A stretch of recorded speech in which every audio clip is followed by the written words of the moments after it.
ভারতের ত্রিপুরায় ভারত বাংলাদেশ সীমান্তে ভারতীয় সীমান্তরক্ষী বাহিনী বিএসএফ এর একজন জওয়ান গুলিবিদ্ধ হয়েছেন। জানিয়ে সীমান্তে এখন দুই বাংলার বাহিনীর মধ্যে উত্তেজনা তুঙ্গে। জানা গেছে বিএসএফ এর এই জওয়ান কর্তব্যরত অবস্থায় গুলিবিদ্ধ হন। 23 ডিসেম্বর স্থানীয় সূত্রের বরাতে বিবিসি বাংলা এ তথ্যটি নিশ্চিত করেন। বিস্তারিত থাকছে লিমা সায়ন্তীর ডেস্ক রিপোর্টে। ত্রিপুরার উত্তর জেলায় ভারত বাংলাদেশ সীমান্তে কর্তব্যরত অবস্থায় বিএসএফ এর এক জওয়ান গুলিবিদ্ধ হয়েছেন। ঘটনাটি ঘটেছে 23 ডিসেম্বর। আহত জওয়ানের নাম বিপিন কুমার, বয়স ৩৫ বছর। তিনি বিএসএফ এর ৯৭তম ব্যাটালিয়নের সদস্য। পুলিশ সূত্রে জানিয়েছে, প্রাথমিক তদন্তে এটি দুর্ঘটনাজনিত বা ইচ্ছাকৃত গুলির সম্ভাবনা উঠে এসেছে। তবে ঘটনার সঠিক কারণ এখনও স্পষ্ট নয়। তবে এই ঘটনার বিস্তারিত তদন্ত চলছে।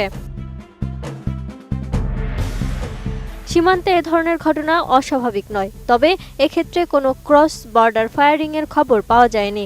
বিএসএফ এর তরফ থেকে এখনও আনুষ্ঠানিক বিবৃতি দেওয়া হয়নি।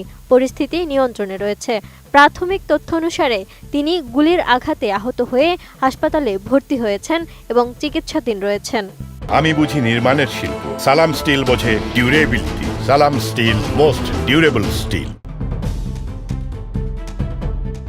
তবে তার বর্তমান শারীরিক অবস্থা স্থিতিশীল নাকি গুরুতর সে সম্পর্কে বিস্তারিত আপডেট এখনও প্রকাশ্যে আসেনি। পুলিশ ও বিএসএফ সূত্রে জানা গেছে, ঘটনাটি সম্ভবত দুর্ঘটনাজনিত বা স্বেচ্ছাকৃত গুলি হতে পারে। এ নিয়ে বিস্তারিত তদন্ত চলছে। তবে বিষয়টি নিয়ে বিএসএফ এর তরফ থেকে এখনও কোনো আনুষ্ঠানিক বিবৃতি দেওয়া হয়নি।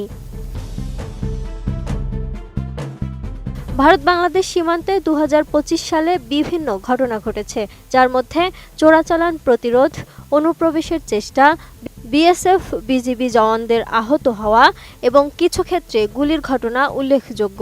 এগুলো প্রধানত চোরাচালান এবং সীমান্ত লঙ্ঘনের সঙ্গে যুক্ত। উদাহরণ হিসেবে চলতি বছরের ২১ ডিসেম্বর কোচবিহার পশ্চিমবঙ্গ বিএসএফ এক জওয়ান গরু চোরা কারবারিদের পিছু নিতে গিয়ে কুয়াশার কারণে বাংলাদেশে প্রবেশ করেন এবং আটক হন। পরে পতাকা বৈঠকের মাধ্যমে তাকে ফেরত দেওয়া হয়। এছাড়াও সারা বছর চোরাচালান জব্দ, অনুপ্রবেশকারী আটক এবং কিছু ক্ষেত্রে বিজিবি বিএসএফ এর মধ্যে হামলার ঘটনা ঘটেছে। পতাকা বৈঠকের মাধ্যমে দুই বাংলার দুই বাহিনীর মধ্যে অনেক ঘটনা সমাধানও হয়েছে। Lima Sayanti, ATN news.